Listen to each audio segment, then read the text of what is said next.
Rookie quarterback Will Howard left practice early Tuesday with the Pittsburgh Steelers because of an injury to his throwing hand. NFL Network reported that Howard broke a bone in his hand and will miss at least 3 weeks, costing him the preseason.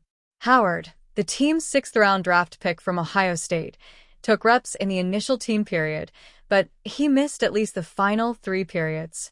Howard was taken by cart to the locker room where his hand was being evaluated, coach Mike Tomlin said. "We'll see where it takes us," Tomlin said.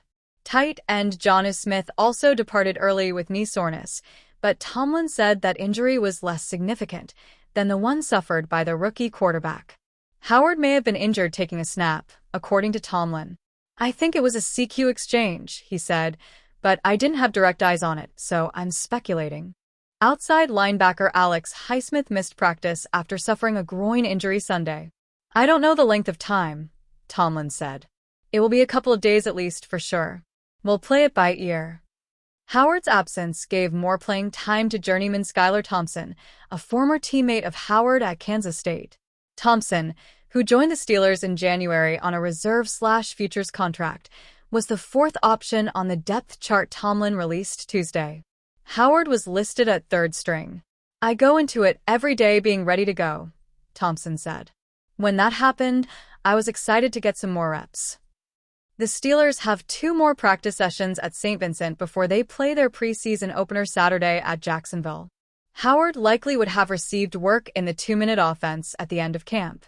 Instead, Thompson ran the drill, following Aaron Rodgers' work with the first team. He moved the offense 59 yards to the 1. "I did some good things," Thompson said. "I made some good decisions, had good throws there. I had a missed snap, and I have to take care of ball there. I thought I did a pretty good job." Despite moving the ball down the field, Thompson couldn't get the offense into the end zone. His 4th down pass was bobbled by running back Kenny Gainwell. Earlier, Thompson threw a completion to Robert Woods, whose feet were in the end zone but the ball was in the field of play. Thompson thought he may have gotten the touchdown but added, "I also may have gotten sacked. It's hard to tell when it's live. Either way, getting the extra work down there is a good thing. It's good situational football." After having Russell Wilson and Justin Fields lead the team as starting quarterbacks last season, the Pittsburgh Steelers entered the offseason without either one on the roster. Both quarterbacks moved on to different teams in free agency, yet the Steelers practiced patience, waiting for Aaron Rodgers to announce whether he was retiring, touching down in Pittsburgh, or finding a different team. The Steelers' patience paid off when Rodgers finally inked a 1-year, $13.6 million contract with the Steelers back in June. Yet, the arrival of the 40-year-old future first-ballot Hall of Famer doesn't automatically mean the Steelers are headed to the Super Bowl or even the playoffs. According to Christopher Barber of Steeler Nation, Rodgers and the first-team Pittsburgh offense have gotten off to a really rough start. While Rodgers' quick release has married well with DK Metcalf's ability to win on slants, the QB hasn't been able to unlock his big play threat downfield, DeFaba said. During Sunday's practice, Rodgers did find Metcalf on a deep cross thanks to some blown coverage. But that touchdown is the outlier in an offense that's relied overwhelmingly on short, quick passes or checkdowns. During a 7-on-7 period, Rodgers overthrew Metcalf on a pair of vertical routes. This comes days after Rodgers and Metcalf failed to connect on a go route during the 2-minute drill to end Friday Night Lights. The only other memorable deep ball between the two in team periods also fell incomplete about a week ago, when Rodgers' pass fluttered out of bounds as Joey Porter Jr. stayed in Metcalf's hip pocket. To be fair, Rodgers is learning a new offense with all new receivers. This isn't like his time with the New York Jets, where he was just rehashing the same Nathaniel Hackett offense Rodgers had mastered before, with the help of familiar receivers too. He's starting from scratch with offensive coordinator Arthur Smith. As a 4-time NFL MVP, Rodgers definitely knows what level of standard the offense needs to reach. The Steelers may not be there yet in the first week of August, but they have an entire month to get things right before their Week 1 regular season matchup against the Jets on September 7th. The Pittsburgh Steelers have been one of the most talked about NFL organizations throughout the course of the 2025 offseason. One of the biggest headlines that was attached to the franchise was involving a rare-made trade that sent George Pickens to the Dallas Cowboys.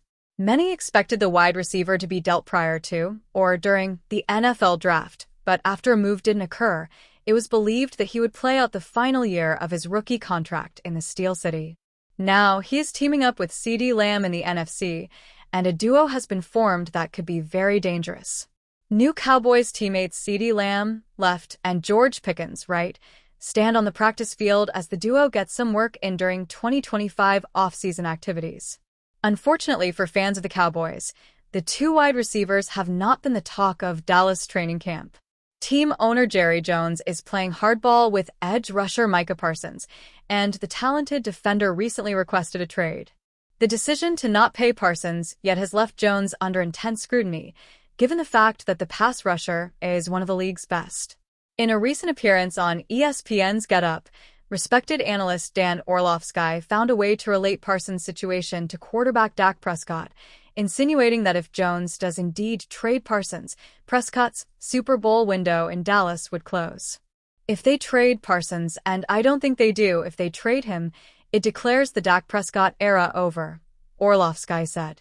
This team has no shot of winning a Super Bowl without Micah Parsons. No shot, and if you're doing it, it's to acquire a ton of first-round picks, so you have the ammunition to go get an Arch Manning of the future.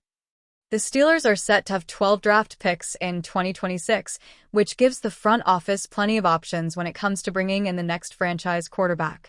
Instead of drafting one, however, could an available Prescott be a target for general manager Omar Khan? Orlovsky believes trading Parsons away would upset the Cowboys' best players.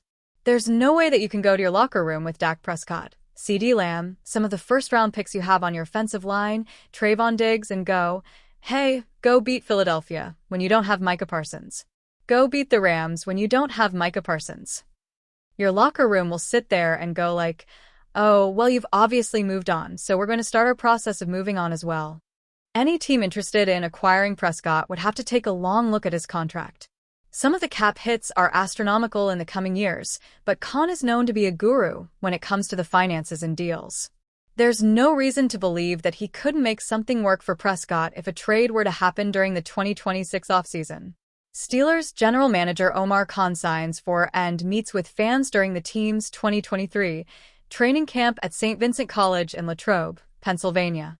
Fans in Dallas shouldn't be panicking just yet, but there were already some rumors about Prescott's long-term position with the Cowboys during the 2025 offseason. Certain reports were eventually debunked because it was quite literally impossible for Jones to entertain the idea of dealing Prescott after the franchise altered the quarterback's contract. Prescott has a no-trade clause, but that can always be waived, especially if he is upset about how Jones moves forward. If the Cowboys trade Parsons and pick up a plethora of draft capital and then go on to invest in a first-round signal caller, Prescott may be requesting to be traded as well. That's a long ways away from happening, but the Steelers immediately come to mind as a team that would likely be interested. Quarterback Dak Prescott walks off the field after the Dallas Cowboys lost to the Green Bay Packers in the 2024 NFC Wild Card game. Steelers' best-case scenario would be emergence of Will Howard. It's not easy to make a name for oneself in the NFL, and it's even tougher for players like Will Howard who were drafted in the 6th round. Pittsburgh will be in the quarterback market once again in 2026 if Aaron Rodgers is serious about retirement, so it would be a fantastic development if Howard solidifies himself as the next starter in the Steel City. Do you think that the Steelers would inquire about trading for Prescott?